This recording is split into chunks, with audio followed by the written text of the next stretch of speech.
तो हम क्या कर रहे हैं कि मिट्टी को रासायनिक खाद डाल के एक तो लागत बढ़ा रहे हैं और पौधे और मिट्टी दोनों को कमज़ोर बना रहे हैं, और कमज़ोर अनाज से फिर इंसान को कमज़ोर बना रहे हैं। तो हमें क्या करना है, हमें वो खाद छुटानी है, छोड़नी है।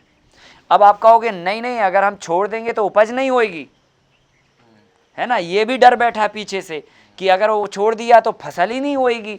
तो ऐसा नहीं है, ये हमारे मन में केवल एक अविश्वास बैठा है और इसके अलावा कुछ भी नहीं है। उपज होती है, उसके उपाय हैं, वो मैं आपको उपाय में आपको बताता हूँ। सबसे पहले नंबर हमें ये बात समझना पड़ेगी कि मिट्टी भोजन क्या क्या लेती है, ठीक है। और अगर हम इस बात को थोड़ा टेक्निकल तरीके से आपसे कहें तो हम ये कह सकते हैं कि हमें पेड़ पौधों को संतुलित और संपूर्ण आहार देना है। क्या करना है? संतुलित और संपूर्ण आहार देना है। ये वर्ड पर आज हम आपको बताते हैं कि कितने तरह के जैविक खाद आपको बनाने हैं और वो आप उन्हें कैसे बना सकते हैं और उनका उपयोग कैसे कर सकते हैं। तो हम यहाँ पर लिखते हैं संपूर्ण मिट्टी का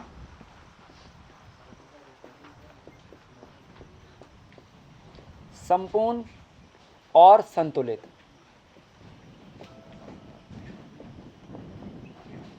आहार या भोजन भी कह सकते हैं।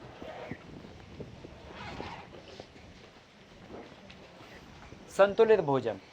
अब देखिए यहां पर हमने दो शब्द का यूज किया है, संपूर्ण और संतुलित। संपूर्ण का मतलब होता है सब कुछ और संतुलन का मतलब होता है जितना चाहिए उतना, ठीक है। अब हम लोग क्या करते हैं, जैसे डीएपी डाला मान के चलो, तो हमारे वैज्ञानिक लोगों ने बताया 1 बोरी डीएपी 1 एकड़ में डालिए तो ये उपज होगी। सो हम 1 डाल रहे हैं, 1 से नहीं हो रही, फिर हम 1.25 कर रहे हैं, फिर 1.5 कर रहे हैं, 2 कर रहे हैं। लेकिन जैसे जैसे हम खाद बढ़ा रहे हैं वैसे वैसे पीछे से उपज कम हो रही है, ठीक है कि नहीं। वो तो हमें समझ में आ गया कि रासायनिक खाद डालने से मिट्टी के बैक्टीरिया खत्म होते हैं और बैक्टीरिया खत्म होंगे तो उन्हीं को तो पेड़ बनाना है, उन्हीं को तो जड़ बनानी है, तना बनाना है, फूल फल सब कुछ उन्हीं को बनाना है, और वही मर रहे हैं तो फिर कहाँ से उपज होगी। तो ये तो समझ में आ गया कि रासायनिक खाद जो है ना उपज को बढ़ाने की बजाय घटा रहे हैं, ठीक है।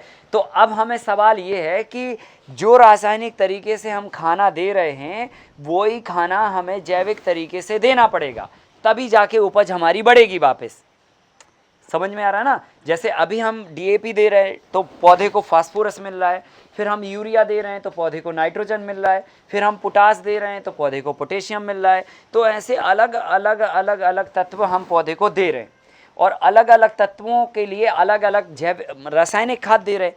तो हम कह रहे हैं आपको वो छोड़ दो, तो आप कह रहे हो उपज नहीं होगी। अब हम आपको कह रहे हैं कि आप रिप्लेसमेंट ऑफ केमिकल फर्टिलाइजर तैयार कर लो, मतलब जो भोजन मिट्टी को रासायनिक तरीके से दे रहे थे वही भोजन आप उतनी मात्रा में जैविक तरीके से देने लग जाओ, उपज आपकी बराबर होगी और बल्कि उपज बढ़ेगी। तो उपज बढ़ेगी तो फायदा क्या होगा, वापस वही बात आ जाएगी कि एक पौधे से आप 5-5 किलो बैगन निकाल सकते हो, ठीक है कि नहीं। और उससे बैगन खाने से ताकत भी आएगी। 2 भटा का भर्त खा लिया तो दिन भर अपने फ्री हो गए, है ना। और अभी हम जो है ना इतना सा खा पाते हैं और उसी को पचाने में घूमते हैं। तो कुल मिला के हमें वापस लौटना है तो 2 शब्दों पे काम करना पड़ेगा, संपूर्ण और संतुलित। अब जब हम अपना खाना खाते हैं तो क्या करते हैं, संपूर्ण और संतुलित खाते हैं। हम भी जितना शरीर को चाहिए उतना ही खाते हैं ना, आवश्यकता से अधिक नहीं खाते। और जो जो चाहिए वो खाते हैं, जैसे दाल है, चावल है ना, कार्बोहाइड्रेट है, वसा है, शुगर है, सब्जियां हैं, फल हैं, ये सब चीज़ें थोड़ी थोड़ी मात्रा में खाते हैं। तो वो हो गया संपूर्ण। और जितनी मात्रा में पेट को चाहिए उतनी मात्रा में खाया, उसको बोला संतुलन। तो ऐसे ही हमें मिट्टी को भी संपूर्ण और संतुलित खाद देना है, जैविक तरीके से वो भी, ठीक है। तो अब जैविक खादों में संपूर्ण और संतुलन कौन कौन से खादों में आएगा, तो अब मोटा मोटी आपको ये बात समझनी है। तो सबसे पहले नंबर आपको ये समझना पड़ेगा कि पौधे को सबसे ज़्यादा मात्रा में क्या चीज़ चाहिए, है ना। तो सबसे ज़्यादा मात्रा में पौधे को तत्वों के लेवल पे सबसे पहले नंबर चाहिए पौधे को फास्फोरस। फास्फोरस। अब जैसे जितने भी पेड़ देख रहे हो आप, ये बड़े बड़े पेड़ खड़े हुए हैं, बड़े बड़े झाड़ खड़े हुए हैं, ये सारे बड़े झाड़ों के अंदर क्या है, पत्तियां हैं, डालियां हैं और पेड़ है, मतलब तना है उसका। तो जो तना बनता है पौधे का वो फास्फोरस से बनता है। और फास्फोरस के बदले में अभी हम रासायनिक तरीके से डीएपी देते हैं फास्फोरस की कमी को पूरा करने के लिए। डीएपी का मतलब होता है डाई अमोनियम फॉस्फेट, ठीक है। तो फास्फोरस की कमी पूरा करने के लिए डीएपी देते हैं और यही खाद सबसे ज़्यादा मात्रा में हम लोग डालते हैं खेतों में।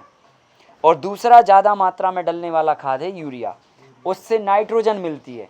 और तीसरा ज़्यादा मात्रा में डलने वाला खाद है पोटेशियम, जिससे दाना बनता है, चमक बनती है, साइज आती है, पोटास का रोल होता है। तो कुल मिला के इन तीन तत्वों में सबसे ज़्यादा मात्रा में तत्व चाहिए हमें फास्फोरस, दूसरी ज़्यादा मात्रा में चाहिए पोटास और तीसरी ज़्यादा मात्रा में चाहिए नाइट्रोजन। ये तीन तत्व ज़्यादा मात्रा में चाहिए और चौथा चाहिए हमें थोड़ी थोड़ी मात्रा में सूक्ष्म पोषक तत्व, मतलब जैसे फिर आपका मैग्नीशियम हो गया, कैल्शियम हो गया, गंधक हो गया, है ना, आयरन हो गया, कोबाल्ट हो गया, निकिल हो गया। ये सारे तत्व जो छोटी छोटी मात्रा में चाहिए होते हैं, ये बहुत थोड़ी मात्रा में चाहिए, तो ये चौथा हो गया। तो ये तो हो गया मेन चीज़ जो पौधे को ज़रूरी और ज़्यादा मात्रा में चाहिए। इसके अलावा पौधे को बेस बनाने के लिए, मतलब पूरी बॉडी का बेस बनाने के लिए, जैसे बचपन में बच्चा जन्म लेता है तो उसका बेस बनाने के लिए वो फल नहीं खाता, वो सब्जियां नहीं खाता, वो दालें नहीं खाता, वो माँ का दूध पीता है। तो माँ के दूध से क्या होता है, उसका बेस बनता है। और फिर जब हम बड़े हो जाते हैं तो माँ का दूध छोड़ के हम फिर गाय का दूध पीने लग जाते हैं। तो गाय का दूध एक संपूर्ण आहार होता है, संतुलित आहार होता है, लेकिन उससे पेट नहीं भरता, सारे तत्व उतनी मात्रा में नहीं मिल पाते जितनी मात्रा में हमको चाहिए। अब जैसे मान के चलो यही बात हम खेती पे लागू करें तो गोबर की खाद डालते हैं हम लोग सोचते हैं गोबर की खाद डाल दो तो ये जैविक खाद हो गया, लेकिन गोबर की खाद एक दूध की तरह काम करती है। जैसे दूध आपके शरीर में काम करता है कि पी लो एक गिलास तो मिल तो सब कुछ जाएगा, लेकिन उतने से उतनी ताकत नहीं आ पाएगी कि हल जोत पाएँ हम, सही है कि नहीं। तो हमें दाल चावल भी चाहिए, फिर थोड़ा मीठा भी चाहिए, थोड़ा, है ना, ये सब चीज़ें चाहिए तो शरीर में स्ट्रेंथ आती है। ऐसे ही मिट्टी का हाल है कि मिट्टी में जब हमने जैविक खाद डाला तो उस जैविक खाद में वो सारे तत्व तो हैं, वो बहुत थोड़ी मात्रा में हैं, लेकिन पौधे को सबसे ज़्यादा फास्फोरस चाहिए, नाइट्रोजन चाहिए, ये तत्व उतनी मात्रा में उसमें नहीं है। लेकिन ऐसा नहीं है कि हम वो खाद दें ही ना, वो देना भी ज़रूरी है, क्योंकि शरीर का बेस बनाना ज़रूरी है। अगर कोई तत्व कम ज़्यादा हो गए तो वो वहाँ से मैनेज हो जाते हैं जो हमने बेस दिया। तो हमें सबसे पहला खाद कौन सा देना है पौधे को, सबसे पहला खाद हमें देना है सामान्य कंपोस्ट। सामान्य कंपोस्ट मतलब सामान्य जैविक खाद। सामान्य जैविक खाद का डेफिनेशन क्या है, सबसे पहले नंबर तो सामान्य का डेफिनेशन क्या हो गया। सामान्य का मतलब कोई भी, जैसे उदाहरण के तौर पर मैं लिख देता हूं तो आपको आसानी रहेगी। सबसे पहले हो गया गाय का गोबर, गाय का गोबर की खाद। दूसरा हो गया बकरी, मुर्गी,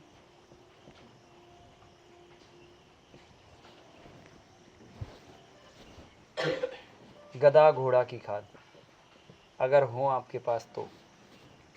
फिर उसके बाद आ जाते हैं हम लोग कचरा की खाद,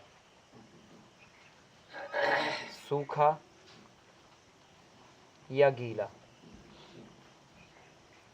फिर आ जाते हैं हम लोग सिटी वेस्ट, शहर का गीला कचरा। फिर आ जाते हैं हम लोग गन्ने की मरी। इतने तरह की कोई भी एक जैविक खाद को इस्तेमाल किया जा सकता है, ठीक है। ये सामान्य कंपोस्ट में आएंगी, है ना।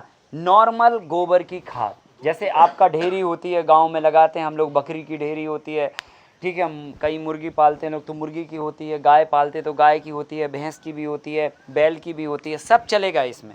अच्छा, इनमें से कोई एक चलेगा, और ऐसा नहीं है कि ये भी चाहिए, ये भी चाहिए, ये भी चाहिए, ये भी चाहिए, ये भी। हमने तो ये लिख दिए कि इतने तरह के हो सकते हैं, ठीक है।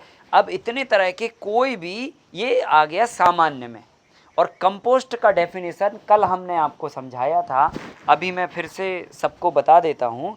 कंपोस्ट का मतलब ये है कि वो पूरी तरह से,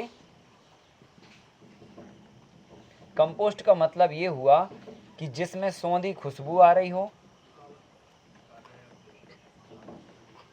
कलर में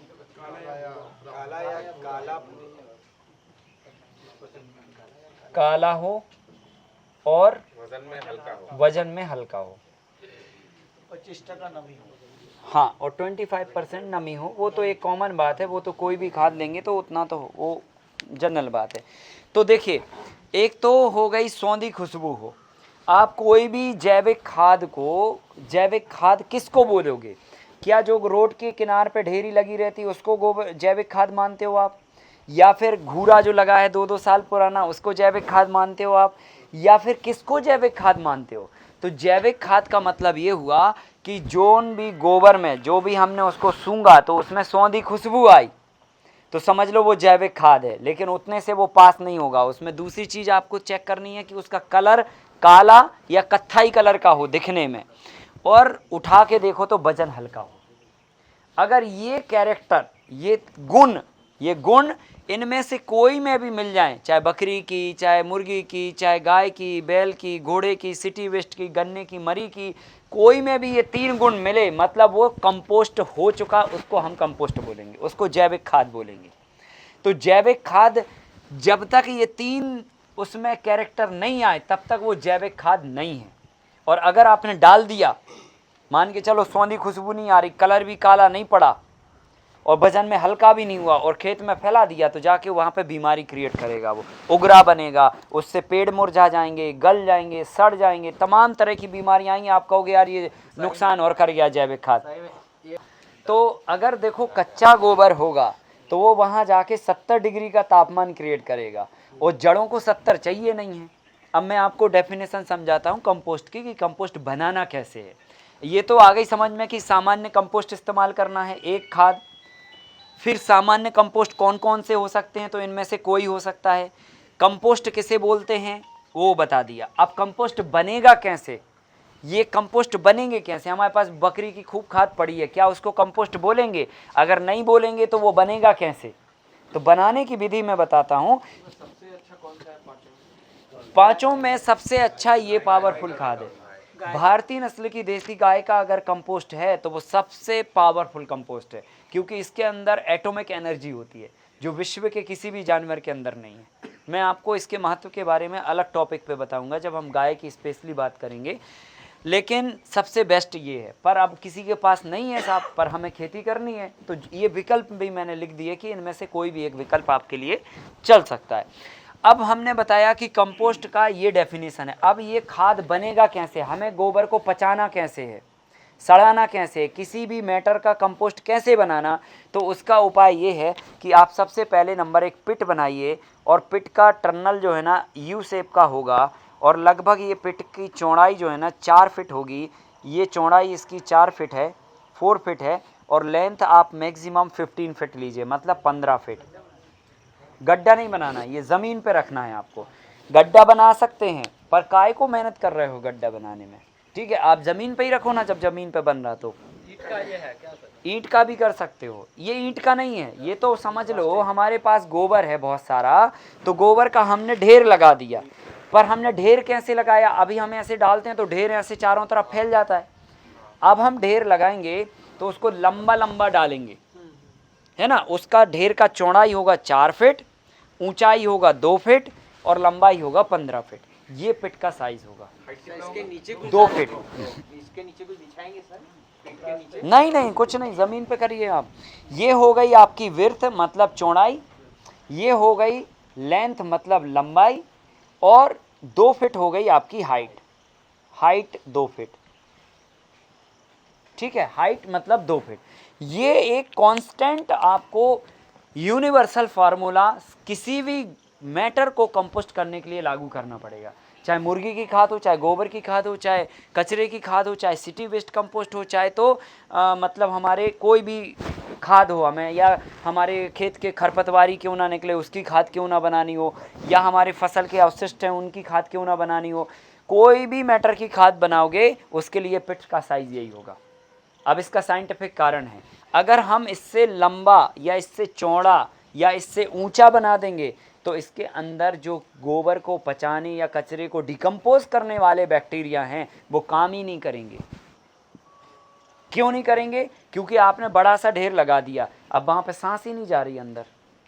काम तो बैक्टीरिया को करना है, कौन पचाएगा वहाँ पे गोबर? आपके कहने से थोड़ी पचेगा, ढेर लगा दिया पच जा रहे तो 2 दिन में पच जाएगा, ऐसे थोड़ी होगा। वो बैक्टीरिया काम करेंगे वहाँ पे, जब तक वो बैक्टीरिया उसको खा के डिकम्पोज नहीं करेंगे, सड़ाएंगे नहीं, पोटी नहीं करेंगे, तब तक वो पचेगा नहीं।